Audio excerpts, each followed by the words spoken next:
கர்த்தருக்கு பிரியமானவர்களே, ஆண்டவரும் இரட்சகரும் ஆயிருக்கிற இயேசு கிறிஸ்துவின் நாமத்தில் உங்களை வாழ்த்துகிறேன். இந்த நல்ல காலை நேரத்தில் தேவனுடைய வார்த்தையுமாய் உங்களை சந்திப்பதில் மிக்க மகிழ்ச்சியாக இருக்கிறேன். இன்று உங்களோடு நான் பேச விரும்பும் காரியம் ஆதியாகம புஸ்தகம் 26ஆம் அதிகாரம், அதில் 1வது வசனம். அது இப்படியாக சொல்லப்படுகிறது: ஆபிரகாமின் நாட்களில் உண்டான பஞ்சத்தை அல்லாமல் பின்னும் ஒரு பஞ்சம் தேசத்தில் உண்டாயிற்று. 12வது வசனத்தில் இப்படியாக வாசிக்கிறோம்: ஈசாக்கு அந்த தேசத்தில் விதை விதைத்தான், கர்த்தர் அவனை ஆசீர்வதித்ததினால் அந்த வருஷத்தில் 100 மடங்கு பலன் அடைந்தான். பிரியமானவர்களே, ஆபிரகாமினுடைய காலத்தில் பஞ்சம் உண்டானது என்று வாசிக்கிறோம். அதன் பிற்பாடு அதே போல ஈசாக்கின் காலத்தில் அதே மாதிரி ஒரு பஞ்சம் உருவானது. அந்த நாட்களில் ஈசாக்கு விதை விதைத்தான், 100 மடங்கு பலன் அறுத்தான் என்று வேதத்தில் வாசிக்கிறோம். கர்த்தர் ஆசீர்வதித்ததுனால 100 மடங்காய் பலன் அறுத்தானா. இன்று நாம் வாழ்க்கையில் நாம் எத்தனையோ விதைகள் விதைக்கிறோம், எத்தனையோ முயற்சிகள் நாம் பண்ணி கொண்டு இருக்கிறோம். ஆனால் நம் முயற்சிக்கு ஒத்த பலன் கிடைப்பதில்லை. ஏன் அப்படின்னு கேட்டிங்கன்னா, இந்த வேதத்தின் அடிப்படையில் இருந்து நமக்கு புரியும், கர்த்தர் ஆசீர்வதித்தார். ஆனால் எந்த பஞ்சத்திலும் எந்த வறுமையிலும் நாம் விதைத்தாலும், எந்த சூழ்நிலையில் விதைத்தாலும் நாம் விதைக்கிறதற்கு 100 மடங்கு அறுவடையை காண்போம் என்று வேதம் சொல்கிறது. பிரியமானவர்களே, நம்முடைய வாழ்க்கையில நாம் கர்த்தருக்கு முன்னுரிமை கொடுத்து, கர்த்தரிடத்தில் நாம் ஜெபித்து, கர்த்தருடைய வாக்குத்தத்தங்களை பெற்று, அவருடைய சமூகத்தில் நாம் இருந்து, தேவனுடைய வார்த்தையின்படி நீங்கள் எந்த காரியத்தை தொடங்கினாலும் அந்த காரியத்தில் 100 மடங்கு பலனடைவீர்கள் என்று வேதம் சொல்கிறது. ஒருவேளை சூழ்நிலை உங்களுக்கு நன்றாக இல்லாமல் இருக்கலாம்.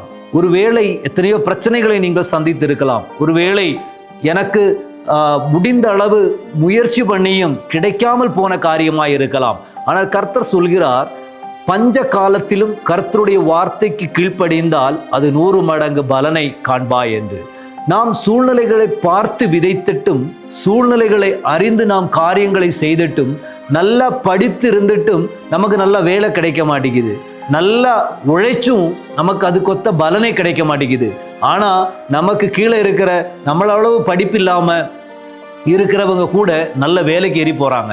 ஏன் அப்படின்னு கேட்டிங்கன்னா, ஒரு காரியம் வேதம் தெளிவாய் சொல்கிறது, தேவனுடைய வார்த்தைக்கு கீழ்ப்படிந்து செய்கிற காரியத்திற்கு தேவன் பதில் கொடுக்காம விடமாட்டார் என்று வேதத்தில் நாம் காண முடியும்.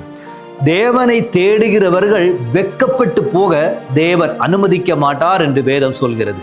அப்படியானா நீங்க சூழ்நிலையை பார்க்கிறதற்கு முன்பாக தேவனை நீங்கள் பாருங்கள். தேவன் சொல்கிற வார்த்தையை நீங்கள் கேட்பீர்களானால் கர்த்தர் நிச்சயமாக உங்களை மாற்ற, நீங்கள் செய்கிற வேலையில் ஒரு வித்தியாசத்தை உண்டு பண்ண கர்த்தர் அற்புதங்களை உங்களுக்காக செய்ய கர்த்தர் வல்லவராக இருக்கிறார்.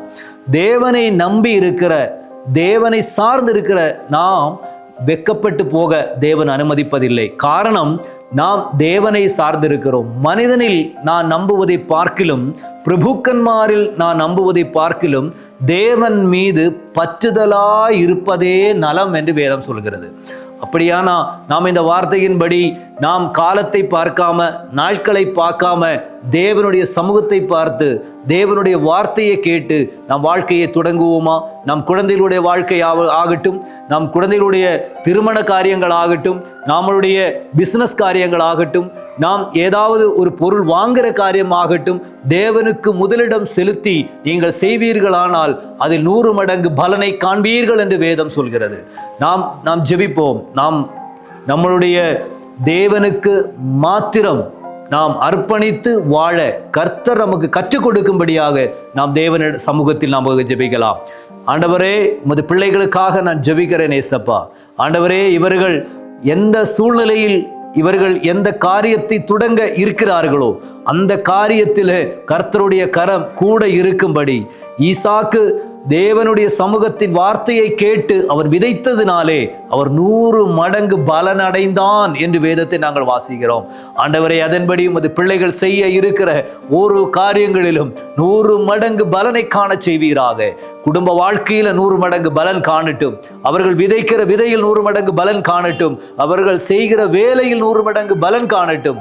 என் தேவன் அப்படி செய்வதற்காய் ஸ்தோத்திரம். உமது பிள்ளைகளை இந்த காலை நேரத்தில் நான் ஆசீர்வதித்து நான் ஜெபிக்கிறேன். நீர் அப்படியே செய்வதற்காய் நன்றி.